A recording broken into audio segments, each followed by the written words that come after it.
here we are. A turn down here at the next block. Thanks, mister. I'll get off there.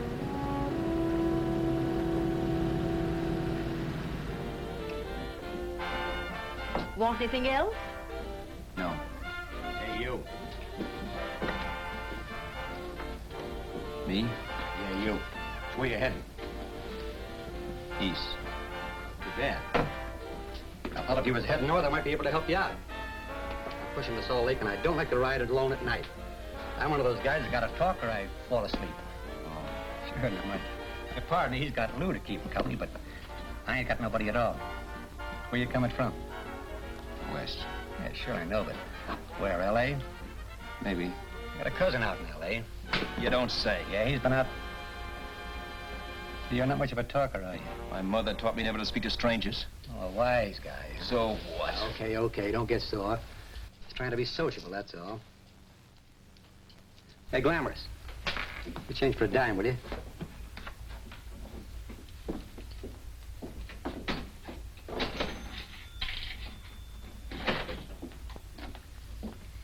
Let's have something quieter this time, Joe. My head's splitting. Is that what's wrong with it? Done with your coffee? No. And don't rush me, will you?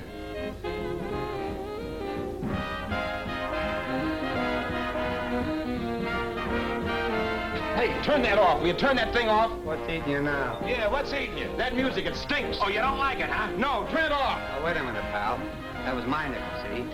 This is a free country. And I play whatever I want to. Okay. Sure. And if you don't like it, you don't have to listen to it. And you can leave here anytime you want to. Okay, I'm sorry I asked. First good piece played tonight and you don't like it. Some people just ain't got any good taste.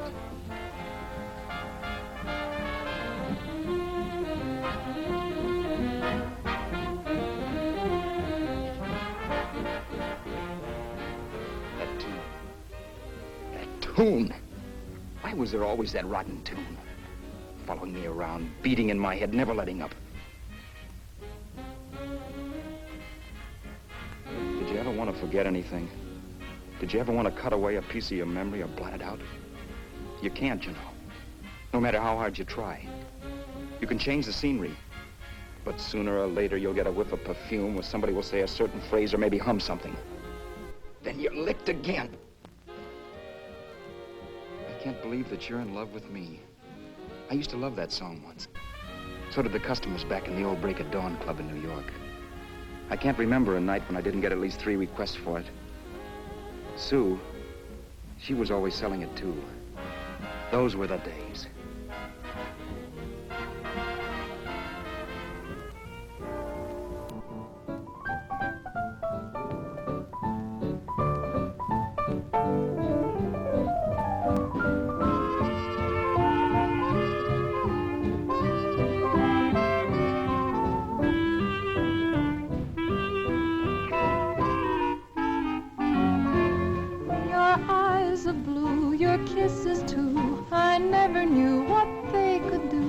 I can't believe that you're in love with me. You're telling everyone you know that I'm on your mind each place you go. They can't believe that you're in love with me. I have always placed you far above me. I just can't imagine that you love me. And after all is said and done, to think that I'm the lucky one, I can't believe that you're in love with me.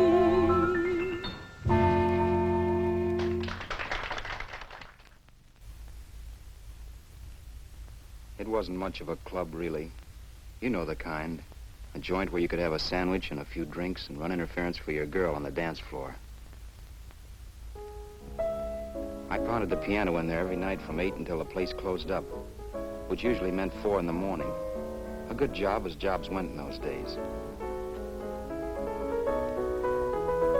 Then, too, there was Sue, who made working there a little like working in heaven.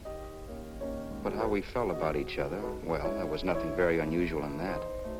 I was an ordinary healthy guy, and she was an ordinary healthy girl, and when you add those two together, you get an ordinary healthy romance, which is the old story. Sure, but somehow, the most wonderful thing in the world.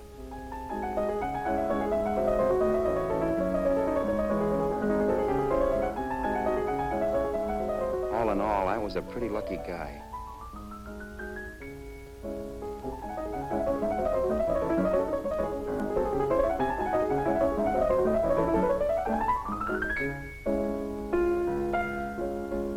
Mr. Paderewski, I presume. It's beautiful. You're going to make Carnegie Hall yet, Al? Yeah, as a janitor. I'll make my debut in the basement. I don't blame you for being bitter, darling, but you mustn't give up hope. Why, someday... Yeah, someday. If I don't get arthritis first. In the meantime, let's blow this trap.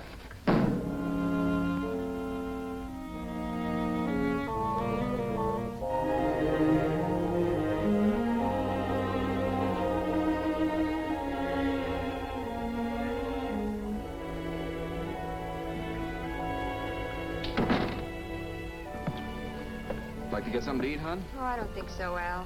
I lose my appetite working in this flea bag. Let's go home. Okay. I can't stand much more of that dump. Did you see that drunk tonight trying to paw me? No, what drunk? Does it matter what drunk? Say, what's the matter with you tonight, darling? That's the third time you started to tell me something and then stopped. We shouldn't have any secrets from each other, Sue. Next week we're going to make with the ring and the license. You and me will be a team. Yes, that's right. In the Bush League. I don't get you. We've been struck out. It's a funny way to talk, darling.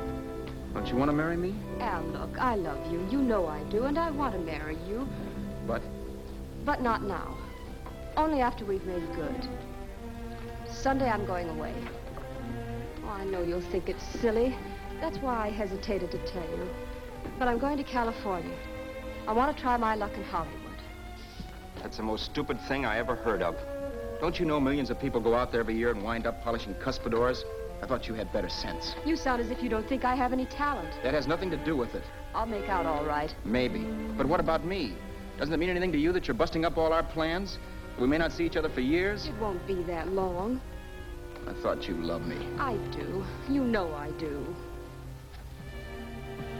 Well, here we are. Al. Al, why can't you see my side of it? I'm young. We both are. And we've got all the time in the world to settle down. Oh, really, darling, what I'm doing is the only sane thing to do. I hate the thought of being so far away from you, but we'll be together again someday. Maybe you'll decide to come out too later on. So long. Al, aren't you going to kiss me goodnight? Sure. Why not? Good night.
Okay, Roberts. You hit the jackpot this time.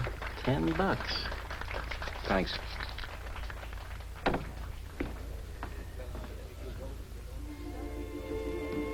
So when this drunk handed me a 10 spot after a request, I couldn't get very excited.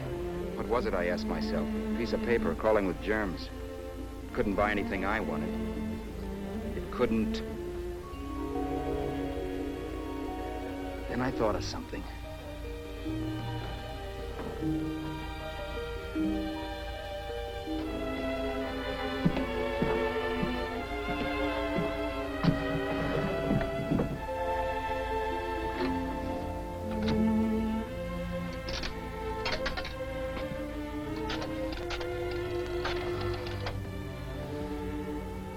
Long distance. I'd like to put a call through to Los Angeles. Miss Harvey. Sue Harvey, Harvey. The number is Crestview 65723.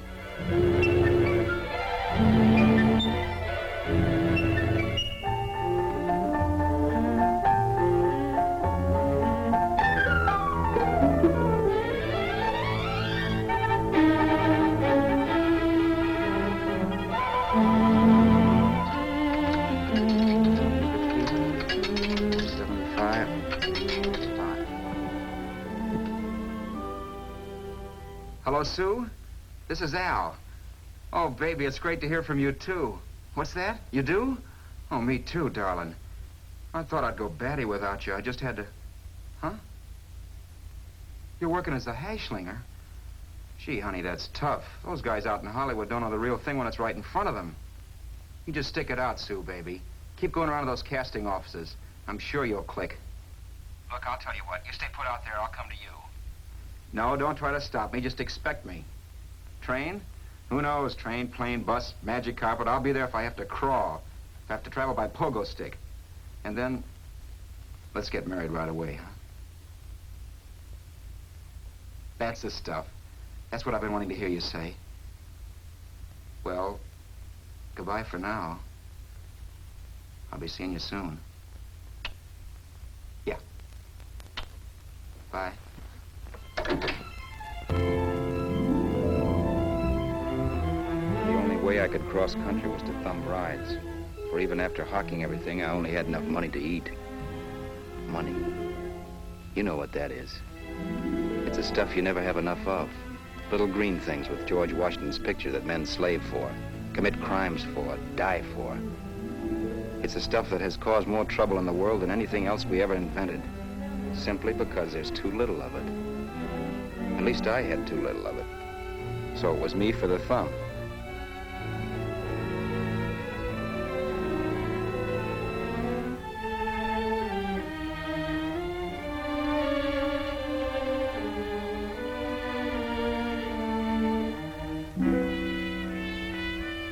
Ever done any hitchhiking?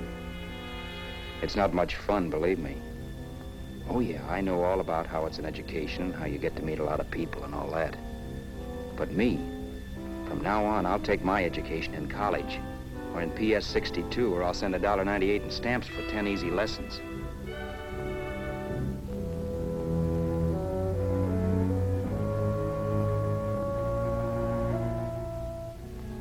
Thumbing rides may save you bus fare, but it's dangerous. You never know what's in store for you. You hear the squeal of brakes. If only I had known what I was getting into that day in Arizona. Here, throw that in the back seat. Okay, let's go. Make sure that door is closed.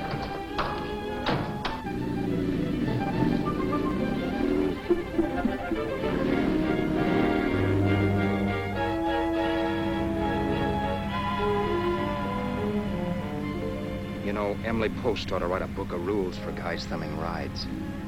Because as it is now, you never know what's right and what's wrong. We rode along for a little while, neither one of us saying anything. I was glad of that. I never know what to say to strange people driving cars. Then, too, you can never tell if a guy wants to talk. A lot of rides have been cut short because of a big mouth. So I kept my mouth shut until he started opening up. Hand me that little box in the compartment, will you, pal? Hold the wheel, will you?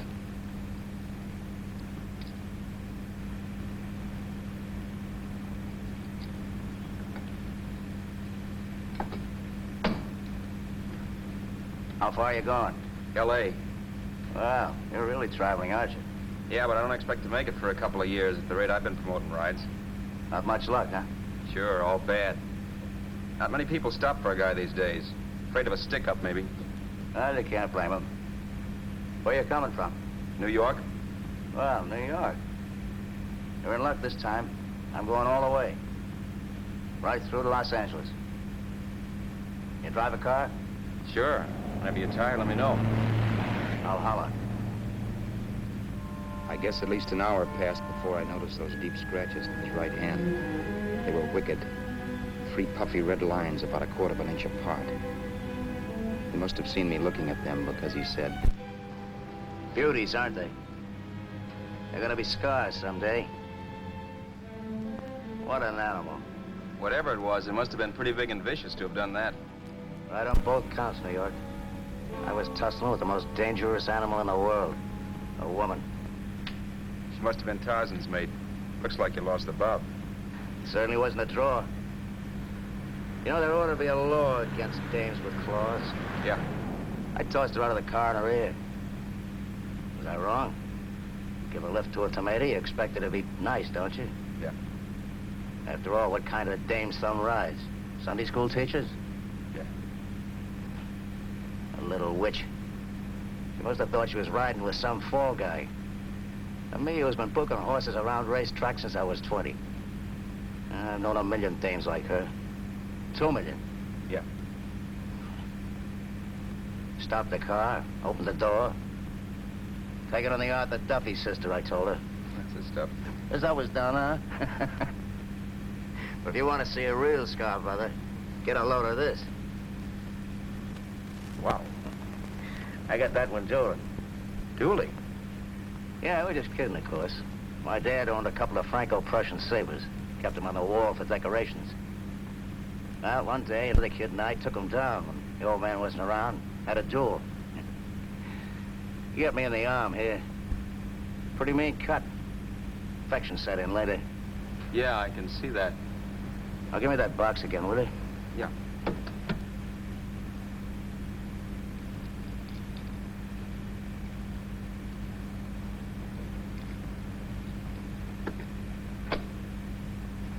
Pain made me lose my head, I guess. I began slashing. Before I knew it, I'd put the other kid's eye out. That was tough. Well, it was just an accident, of course. Do you know how kids are? I got scared and decided I was going to run away from home. Old man almost caught me when I was packing my duds. The bloody rag I had wrapped around my wrist hadn't caught his attention. You'd seen the bundle for sure. But I beat it when he was phoning for a doctor. That was 15, 16 years ago. I haven't been home since. Pull in there for a bite or something, huh? a bite or something. Brother, was I hungry. I hadn't had anything in my stomach for hours. Yet even with that gnawing in the pit of my belly, I didn't want to be in too big a rush to put on the feed bag. First, I had to make sure this guy knew the score. If I got him down on me, goodbye ticket to Hollywood. I'll wait out here for you, mister. If it's the money, don't worry about paying for it. This time it's on me. Well, that's what... Haskell, think nothing of it. You make your first million, maybe you can do the same for me. Come on, New York. I gotta make the West Coast by Wednesday. There's a horse running at Santa Anita named Bicycle. Means dough to me if I'm on him. We'll make it all right. He did most of the talking during the half hour we were in the place. I ate. He rambled on about his old man, whom he hadn't heard from since he ran away as a kid. Now he happened to become a bookie. And then all about how he got rooked in Miami. One race, 38 grand. They cleaned out my book. How do you like that? That was tough luck. Yeah, and I'm supposed to be the smart guy. Well, you just wait. I'm going back to Florida next season with all kinds of jack. And you watch those stinkers run for cover. You want anything else? No, thanks. I've had plenty.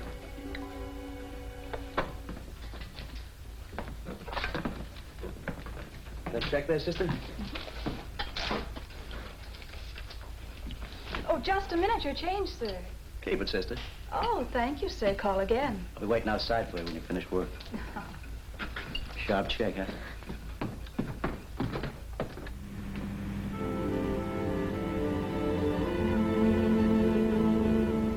drove all that night while Haskell slept like a log. After a while, I began to get sleepy myself. I was happy, though. Soon I'd be with Sue again. The long trip was practically over, and there'd be no more hoofing it down the concrete. I began to think of the future, which couldn't have been brighter if I'd embroidered it with neon lights. It was nice to think of Sue shooting to the top. It's amazing what a full belly can do to your imagination. Your eyes of blue, your kisses too, I never knew what they could do. I can't believe that you're in love with me. You're telling everyone you know I'm on your mind each place you go. I can't believe that you're in love with me.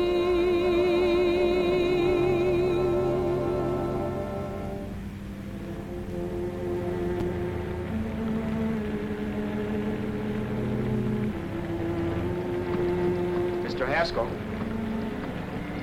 Mr. Haskell?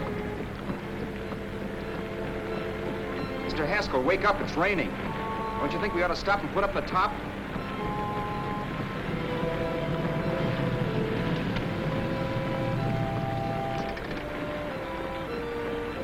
Mr. Haskell, I'm going to put up the top.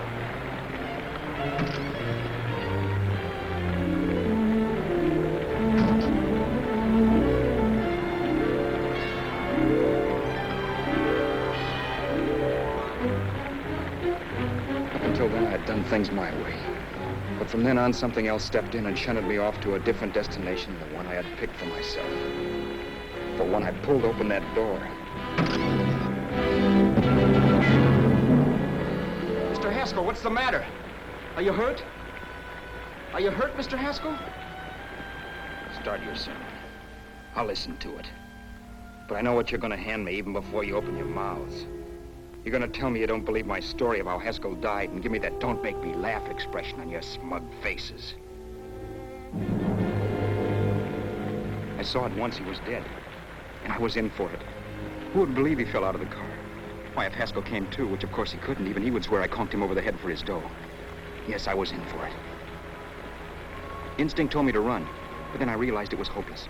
There were lots of people back down the road who could identify me. That gas station guy and the waitress. I would be in a worse spot then, trying to explain why I beat it. The next possibility was to sit tight and tell the truth when the cops came. But that would be crazy. They'd laugh at the truth. And I'd have my head in a noose. So what else was there to do but hide the body and get away in the car? I couldn't leave the car there with him in the gully. That would be like erecting a tombstone.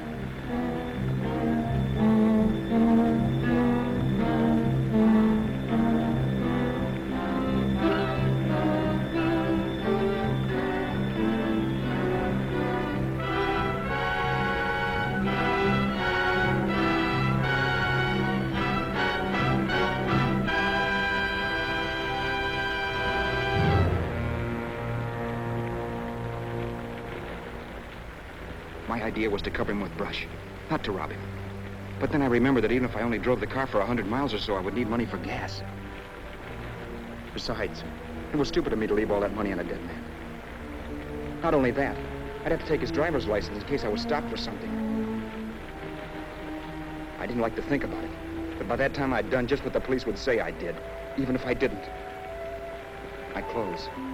The owner of such an expensive car would never be wearing them. Some cop might pull me in on suspicion.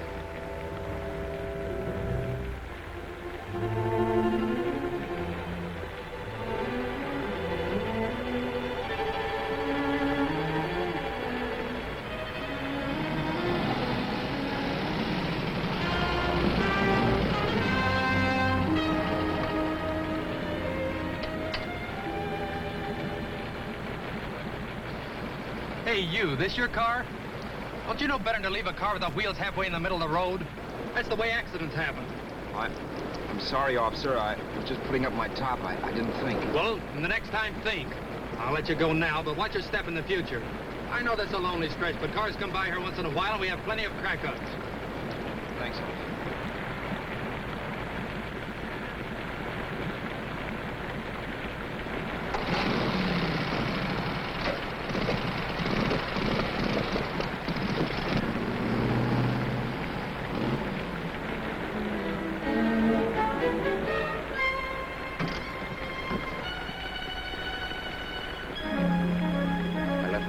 car to give me away as Roberts. If they found a dead man in the gully now, it would be me.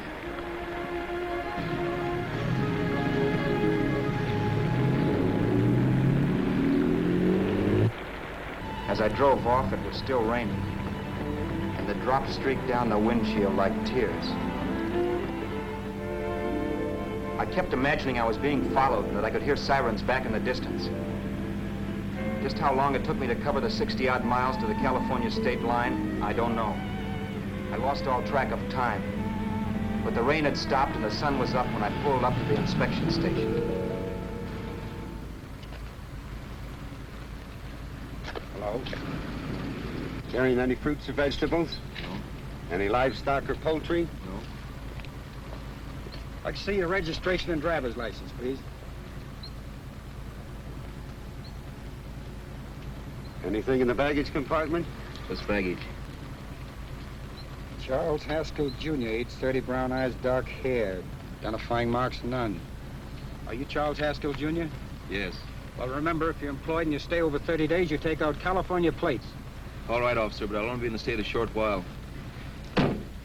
Right, you can go now.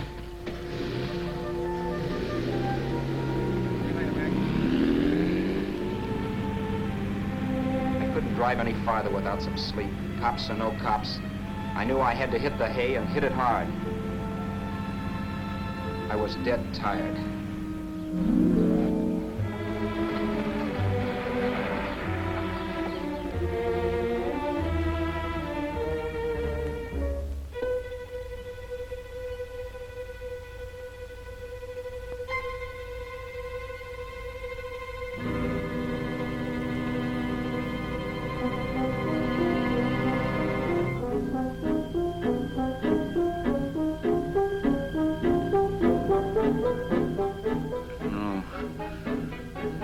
Mr. Haskell. No.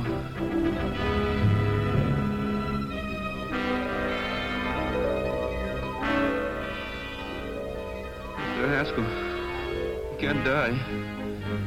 I think I did it. No, Mr. Haskell. No. No.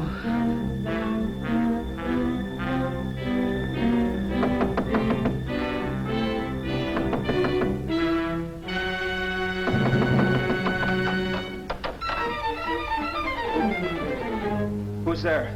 It's the maid. Can I come in and clean? Later. In a half hour. All right, sir.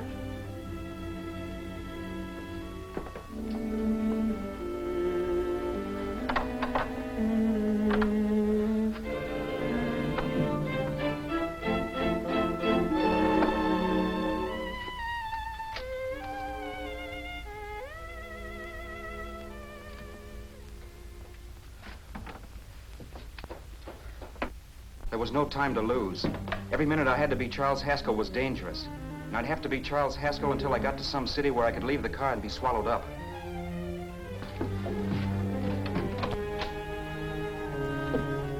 That meant driving the car as far as San Bernardino, maybe even to Los Angeles. In a little town, I might be noticed, but in a city, I should be safe enough. Then, after I ditched the car, I could go on to Sue. But those 5 minutes at the state line made me realize it might be a good idea to find out a little bit about Mr. Haskell. Then if anybody asked me questions, I could give the right answers. The first thing I found out was that I had $768. This was a lot of jack, but believe me, it was the kind of money I'd rather not have.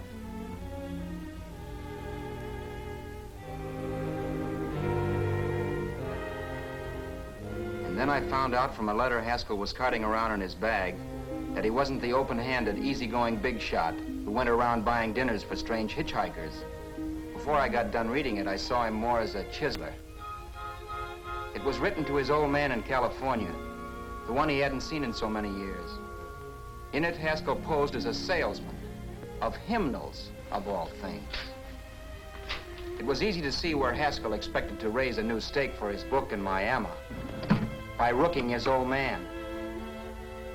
That was about all I found out from his effects, and it was enough. I told myself, maybe old man Haskell was lucky his son kicked off. He would never know it, but it saved him from taking a flyer in Sacred Literature Preferred.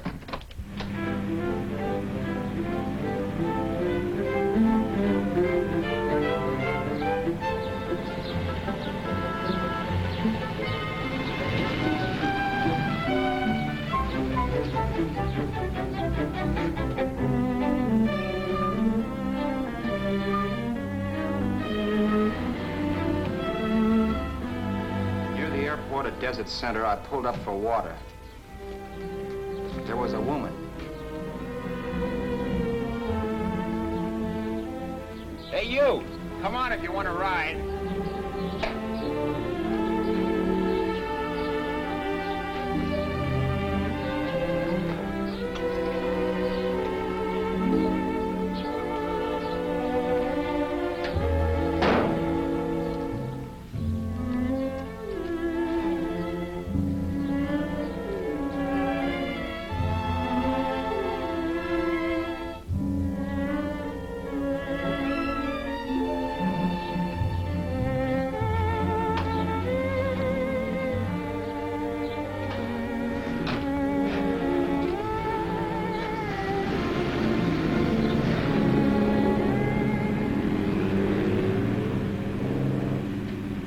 How far are you going? How far are you going? That took me by surprise, and I turned my head to look her over. She was facing straight ahead, so I couldn't see her eyes. But she was young, not more than 24. Man, she looked as if she'd just been thrown off the crummiest freight train in the world. Yet, in spite of this, I got the impression of beauty. Not the beauty of a movie actress, mind you, or the beauty you dream about when you're with your wife, but a natural beauty. A beauty that's almost homely because it's so real. Then suddenly she turned to face me. How far did you say you were going? Los Angeles? L.A.? L.A.'s good enough for me, mister. That's what I was afraid of. What'd you say? Oh, nothing, just thinking out loud. People get in trouble for doing that. What's your name? You can call me Vera if you like. You live in Los Angeles? No. Where are you coming from? Oh, back there. Needles? No. Oh, sure, Phoenix. You look just like a Phoenix girl. Are the girls in Phoenix that bad? The girl must have been pretty tired, because she fell asleep not 20 minutes after she stepped into the car. She lay sprawled out with her head resting against the far door, like Haskell. I didn't like that part of it much, but I didn't wake her up. It wasn't that this girl still worried me. I'd gotten over that funny feeling I had when she looked at me, which I put down as just my jangled nerves. With her eyes closed and the tenseness gone out of her, she seemed harmless enough. And instead of disliking her, I began to feel sorry for her. The poor kid probably had had a rough time of it. Who was she anyway? And why was she going to Los Angeles? And where'd she come from in the first place? The only thing I knew about her was her name. Not that it made any difference. A few hours more and we'd be in Hollywood. I'd forget where I parked the car and look up Sue. This nightmare of being a dead man would be over. Who this dame was, well, it was no business of mine. Where did you leave his body? Where did you leave the owner of this car? You're not fooling anyone. This buggy belongs to a guy named Haskell. That's not you, mister. You're out of your mind. That's my name, Charles Haskell. I can prove it. It's my driver's Save license. yourself the trouble, mister. Having Haskell's wallet only makes it worse. It just so happens I rode with Charlie Haskell all the way from Louisiana. He picked me up outside of Shreveport. You rode? You heard me. Then it all came back to me. All the talk about dueling and scars and scratches. There was no doubt about it. Vera must be the woman Haskell had mentioned. She must have passed me while I slept. Well, I'm waiting. My goose was cooked. She had me. That Haskell guy wasn't dead yet. He wasn't stretched out stiff and cold in any Arizona gully. He was sitting right there in the car, laughing like mad while he haunted me. Well? There was nothing I could say. It was her move. Vera, whatever her name was just my luck picking her up on the road. It couldn't have been Helen, or Mary, or Evelyn, or Ruth. It had to be the very last person I should ever have met. That's life. Whichever way you turn, fate sticks out a foot to trip you.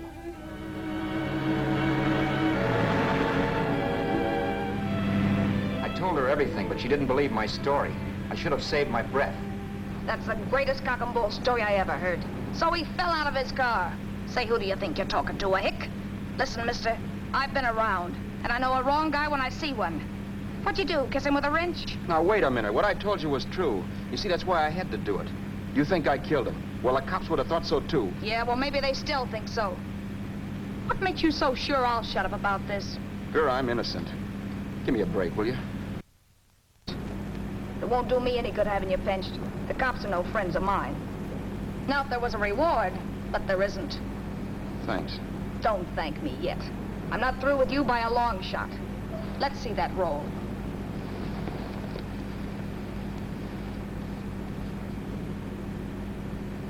Is that all Haskell had? Isn't it enough? No, I thought he had more. Not that I know of. You can search me if you think I'm holding out on you. Well, maybe I will at that. He told me he was going to bet $3,000 on a horse named Paradisical on Wednesday at Santa Anita.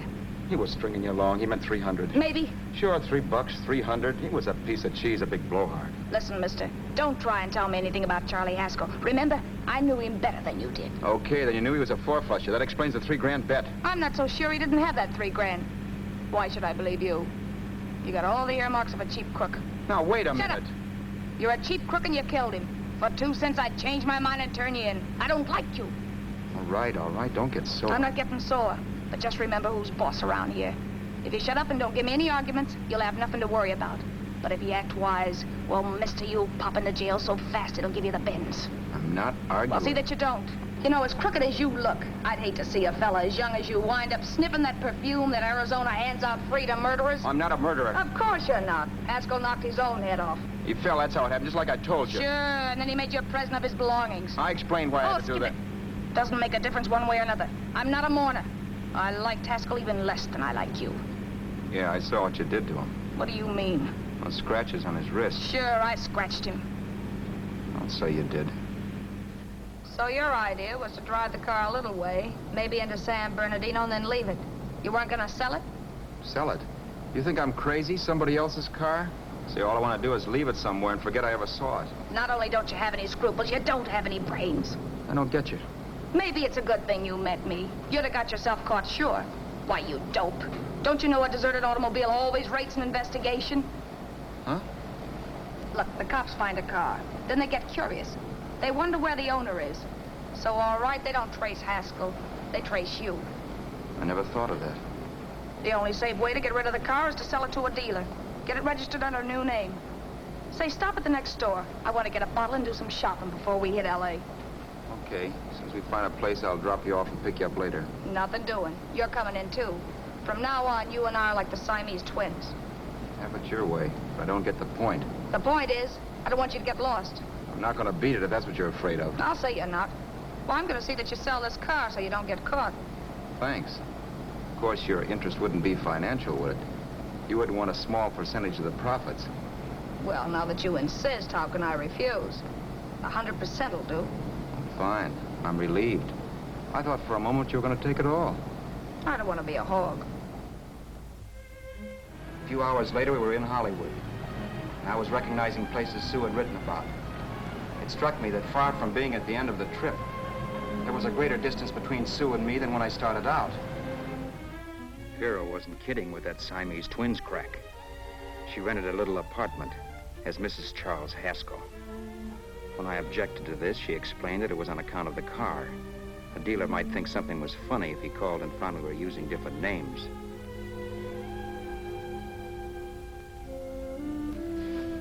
Home, sweet home. Yeah. Not bad, either.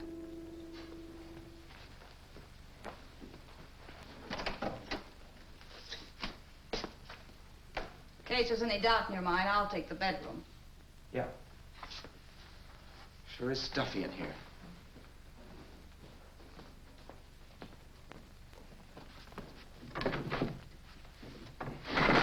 Keep the window shut. Okay. The old crow downstairs said there's a folding bed behind this door.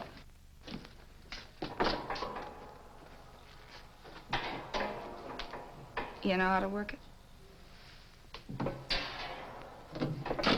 I invented it. Some joint. One can't have everything.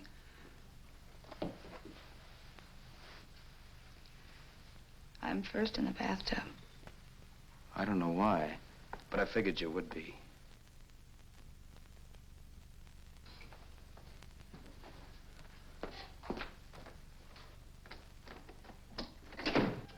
Boy, oh boy. Sure feels good to be clean again. I must be 10 pounds lighter. You must be. Well, hitching rides isn't exactly the way you keep your schoolgirl complexion. I wish that guy with the sax would give up. Gets on my nerves. Forget it. Have a drink. Aren't you afraid I might take you up on it? If I didn't want to give you a drink, I wouldn't have offered it. Why be a sorehead, Roberts? You got yourself into this thing. You should be grateful I'm not turning you in. Why, if I wasn't regular, you'd be in the pen this minute, being photographed, fingerprinted, and being pushed around by the cops. So cheer up. Get rid of that long puss. Or is your conscience bothering you?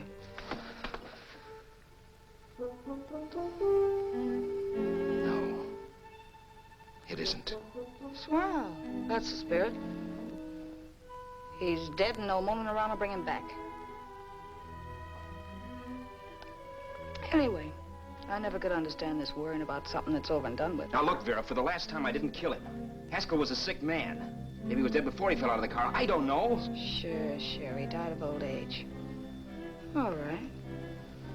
So if it'll make you sociable, you didn't kill him.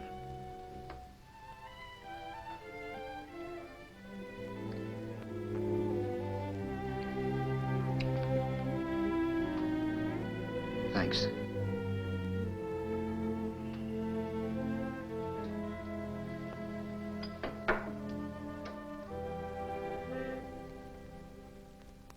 We're out of liquor, Roberts. Yeah. Too bad. I felt like getting tight tonight. Well, I think you succeeded. Am I tight? As a prima donna's corset. That's good. I wanted to get tight. Why? What have you got to get tight about? Oh, I don't know. Few things. You should have my worries. If I had your troubles, I'd stay sober. And I've got the key to that door. Yeah. Maybe you're right. I'm always right.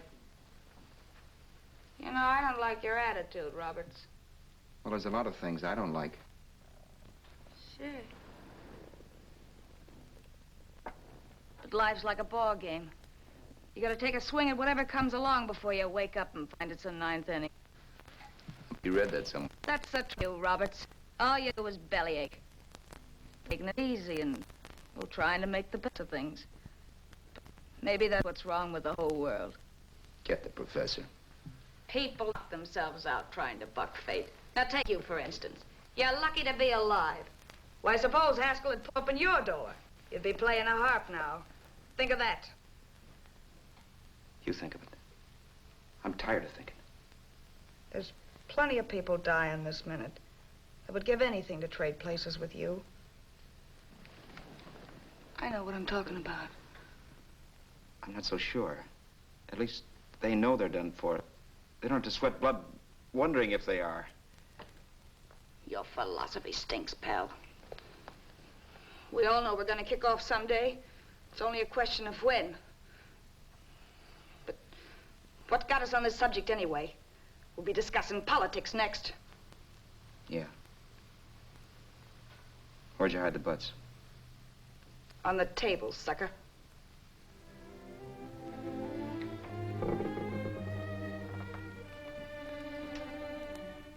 We bored each other with conversation for a couple of hours longer. Every 5 minutes, one of us was wishing we had another bottle or a radio or something to read. Then finally, we ran out of chatter. I know it's only 11 o'clock, but I want to get up early and make the rounds of the used car lots. No hurry about that. We've got all the time in the world. Maybe you have, but if you think I want to stay cooped up in this place any longer than I have to, you're batty. It's not a bad place. Pay plenty for diggings like this in New York. I wouldn't like it if it was the Ritz.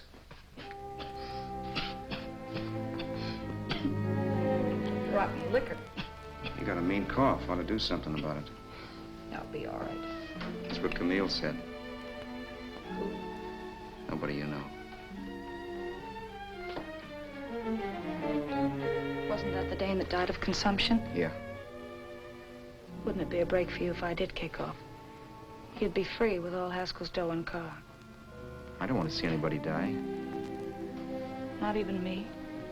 Especially not you. One person died of me. If you did, well, that's all I need. You don't like me, do you, Roberts? Like you? I love you. My favorite sport is being kept prisoner. After we sell the car, you can go to blazes for all I care. But not until then.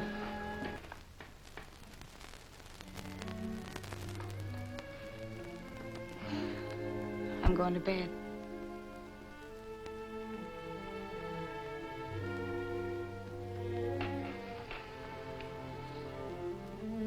Good night, Roberts.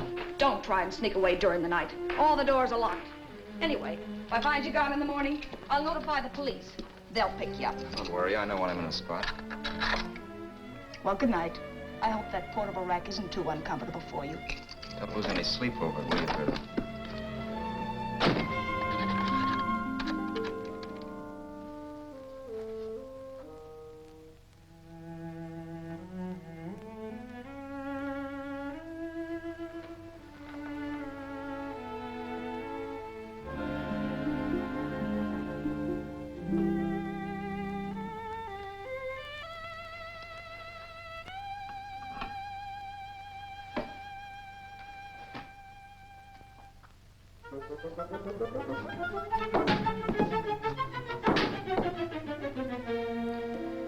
Crisview. 6, 5, 7, 2, 3. Hello? Hello? Hello? Hello?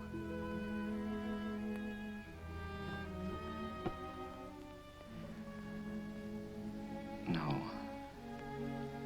Not yet, darling. Tomorrow. Maybe.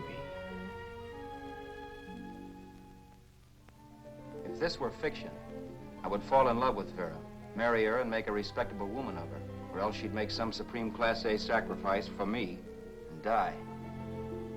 Sue and I would bawl a little over her grave and make some crack about there's good in all of us. But Vera, unfortunately, was just as rotten in the morning as she'd been the night before. All right, I'm coming. Look, Vera, it's almost noon. So what? The dealers will be there all day? I'll be there all year, too, but it doesn't wait that long. Shut up. You make us like a husband. Well, do I rate a whistle? You sure do, but let's go. Let's go, let's go. I spent $85 and 2 hours preparing bait, and all you can say is let's go. Come on.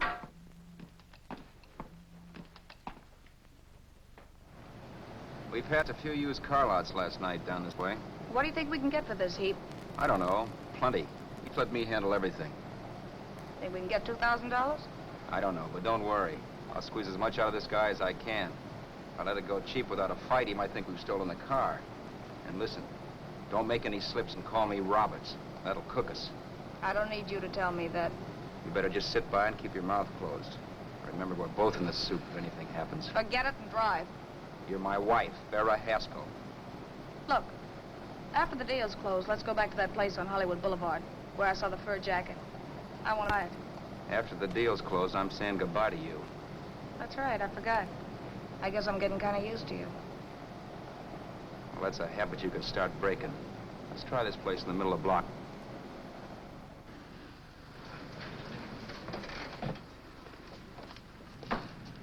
Good afternoon. What can I do for you? We're interested in selling a car. If the price is right.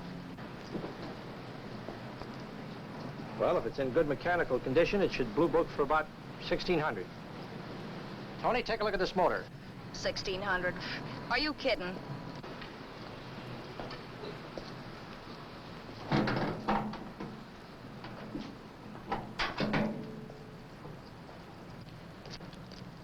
Well, maybe 1850.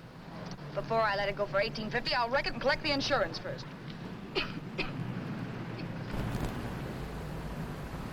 Lady, this motor's seen a lot of driving.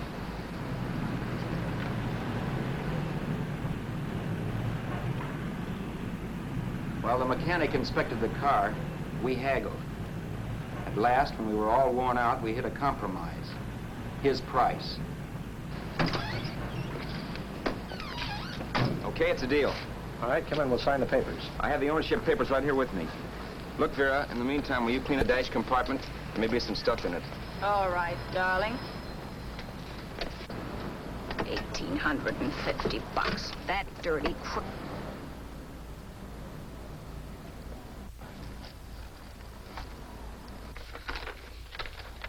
New York, huh? Yeah. But you bought the car in Miami? Yeah. Well, now let's see about the insurance. We can either have it transferred or canceled.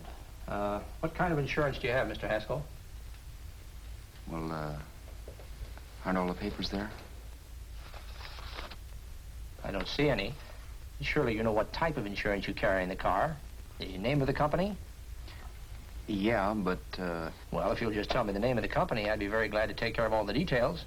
well, Did you sign the papers yet? not yet. Well, don't. We're not selling the car. Well, wait a minute, Mrs. Haskell. Come on, darling. What's the matter? Change your mind? Yes, I'm sorry. I guess I have. But, Vera... Let's go.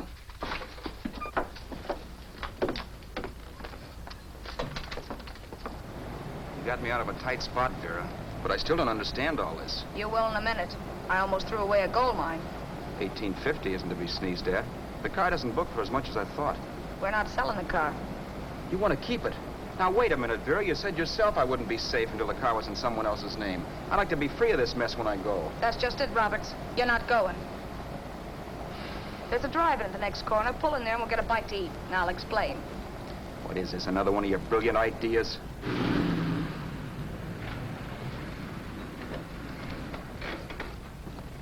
Oh, may I take your order? Make mine a ham sandwich and coffee. And for you, sir? Oh, I don't care. The same. Thank you.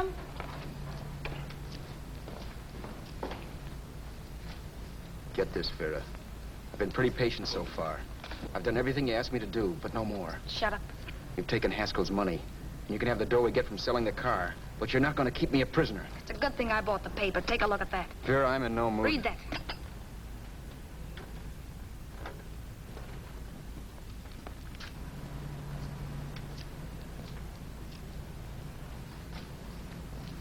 No. Yes. No, I won't do it. Yes, you will. You think I'm crazy? It's impossible, I tell you. Excuse me.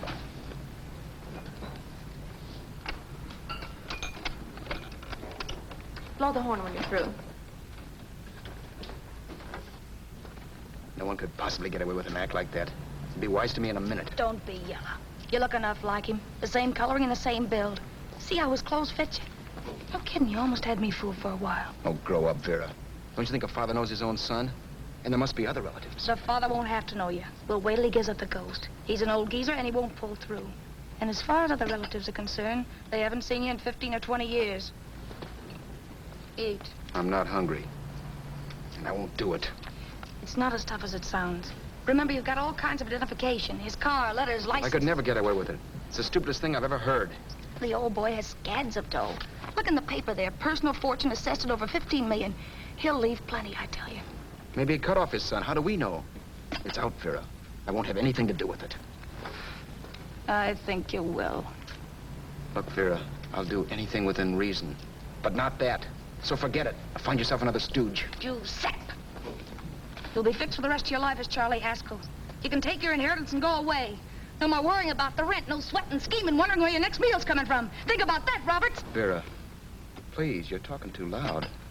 On this, I'm splitting 50-50 with you. Sure, why not? We're both alike, both born in the same gutter. Now, take it easy, Vera. There's people around here. You don't know what you're talking about. We'll wait till we read that old man Haskell's dead. Then you show up. Like you read in New York that he was sick. No. Suppose he doesn't die. He will. I know he will. Something tells me. But as much as I insisted I would have no part of her scheme, Vera was taking it for granted I would. Neither of us had our mind on the cards as we played that night. I knew we were just trying to kill time between newspaper editions. This was a death watch for Vera. Maybe it was for me, too. Don't you realize if I'm caught, they'll want to know where I got the car and stuff, and they'll have me on a murder charge. If you're smart, you won't get caught. I knock for 7. And if I'm caught, don't you realize you'll be out, too? 18 points, that gives me 30. How will I be out? You'll be out $1,850 we would have gotten on the car. Really, Vera, you'd be an awful chump if you threw away all that dough on a dizzy long shot. Let me sell the bus tomorrow. With the money it'll bring and what you've already got, a clever kid like you can run it up in no time. Then we'd both be in the clear. I'll be in the clear anyway. Maybe. Maybe. But if I got caught, I'd get good and sore at you, you know. You mean you'd squeal? Well, no, not squeal exactly. Never mind what you meant.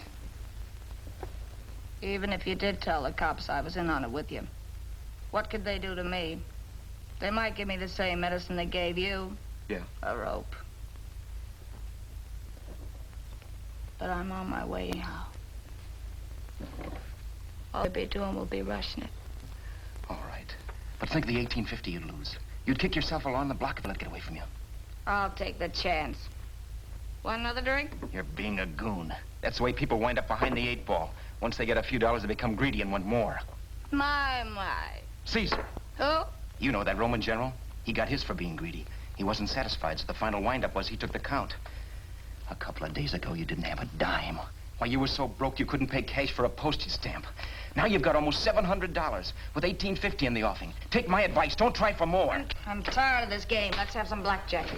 Play solitaire. Okay, I will if that's the way you feel about it. That's the way I feel about it. Getting sore and throwing things won't help much, Roberts. I'm really doing you a favor.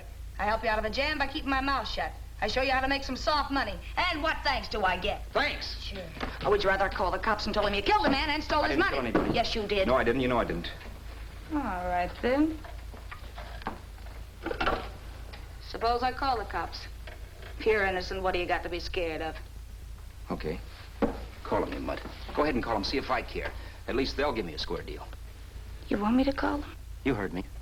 But I'm warning you. If I'm pinched, I'll swear you were in on it. I'll say that you helped me. If I fry, I'll get even with you. You wouldn't dare. You're chicken. Yeah? Then try it and see. Call them. Yeah. Okay, I will.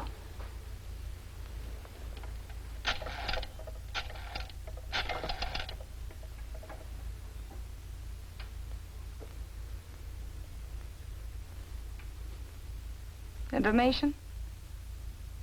I want the number of the Hollywood police station. Okay, I got it, thanks. Wait a minute, Vera. You wouldn't do that. Wouldn't do that, and I'll show you if I would. Take it easy now. Let's talk this over. This was early in the evening, and the conversation, while hectic, was at least pitched low. But as the minutes passed, and more obstacles to her plan popped into my head, the air got blue. Each word coming from our lips cracked like a whip. I reminded her that as Charles Haskell, I didn't even know my mother's name, where I'd gone to school, the name of my best friend, whether I had an Aunt Emma or not, my religion, and if I'd ever owned a dog. I didn't even know what my middle initial stood for. I also pointed out that the real Haskell had a scar on his forearm. His people never saw that scar. He told me he ran away right after putting out the kid's eye. Yeah, but his father knew he was cut. It'd have to be some kind of a mark. So what? The old man's dead, or will be. I hope by tomorrow morning's papers. Anyway, you could cut yourself a little, couldn't you? Boy, for that kind of dough, I'd let you cut my leg off. You're drunk and you're crazy mad, Vera. Turn me in if you want to, but I won't get mixed up in this. Besides, how do we know? Haskell was such a phony. Maybe he wasn't the man's son at all. Maybe he just dreamed it up. Well, dreaming or not, you won't be dreaming when the law taps you on the shoulder. There's a cute little gas chamber waiting for you, Roberts. And I hear extradition to Arizona's a cinch. Where's that phone? Vera! Leave me alone. Vera! Here. I want a phone. Call police. I hate you yellow stinker. You leave me alone. I'll let you alone when you promise to leave the phone where it is. You're drunk. You don't know what you're doing. You're hurting me. Will you promise? All right.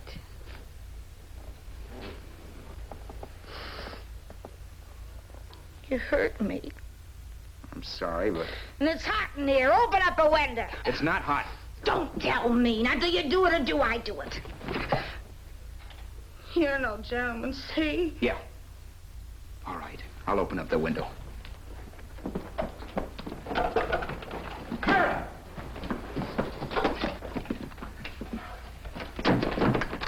Vera, open the door. Please open the door. Vera, open the door. Don't use the phone. Listen to me. I don't like you, Roberts. You're no gentleman, see? You hurt my hand, and I'm going to get even with you. If you don't open the door, I'm going to kick it down, Vera. Vera, don't call the cops. Listen to me. I'll do anything you say. Vera, let me in. I'll break the phone.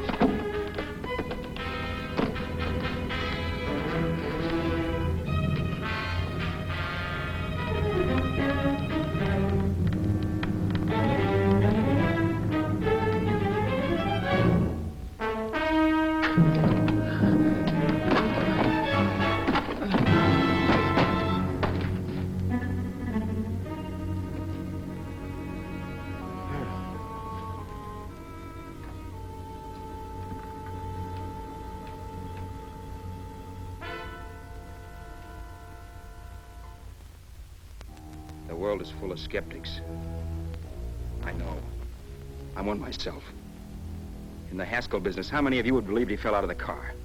And now, after killing Vera without really meaning to do it, how many of you would believe it wasn't premeditated? In a jury room, every last man of you would go down shouting that she had me over a barrel and my only out was force. The room was still. So quiet that for a while I wondered if I had suddenly gone deaf. It was pure fear, of course. And I was hysterical, but without making a sound. Vera was dead, and I was her murderer. Murderer? What an awful word that is. But I'd become one. I'd better not get caught. What evidence there was around the place had to be destroyed. And from the looks of things, there was plenty. Looking around the room at things we'd bought was like looking into the faces of 100 people who'd seen us together and who remembered me. This was the kind of testimony I couldn't rub out. No. I could burn clothes and hide bottles for the next 5 years. There'd always be witnesses. The landlady, for one. She could identify me. The car dealer, the waitress in the drive-in, the girl in the dress shop, and that guy in the liquor store. They could all identify me. I was cooked. Done for. I had to get out of there. While once I'd remained beside a dead body, planning carefully how to avoid being accused of killing him, this time I couldn't. This time I was guilty. I knew it. Felt it. I was like a guy suffering from shock. Things were whirling around in my head. I couldn't make myself think right. All I could think of was the guy with the saxophone and what he was playing. It wasn't a love song anymore. It was a dirge.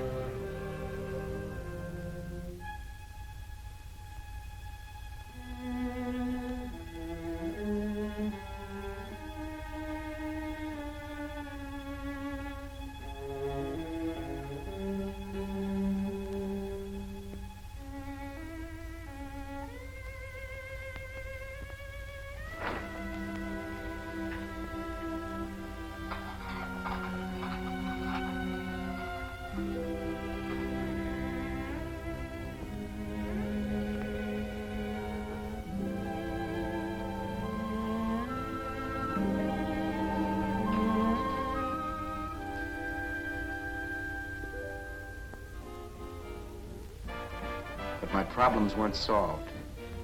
I had to stay away from New York for all time because Al Roberts was listed as dead and had to stay dead. And I could never go back to Hollywood. Someone might recognize me as Haskell. Then, too, there was Sue. I could never go to her with a thing like this hanging over my head. All I could do was pray she'd be happy.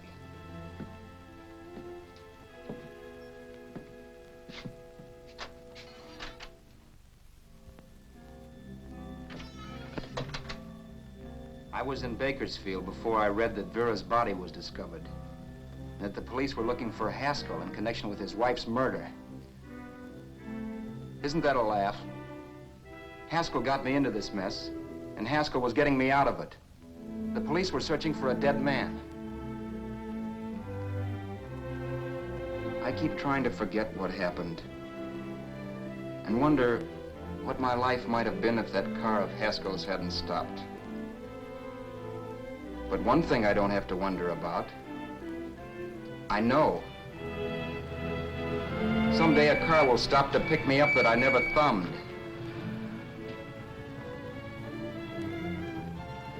Yes.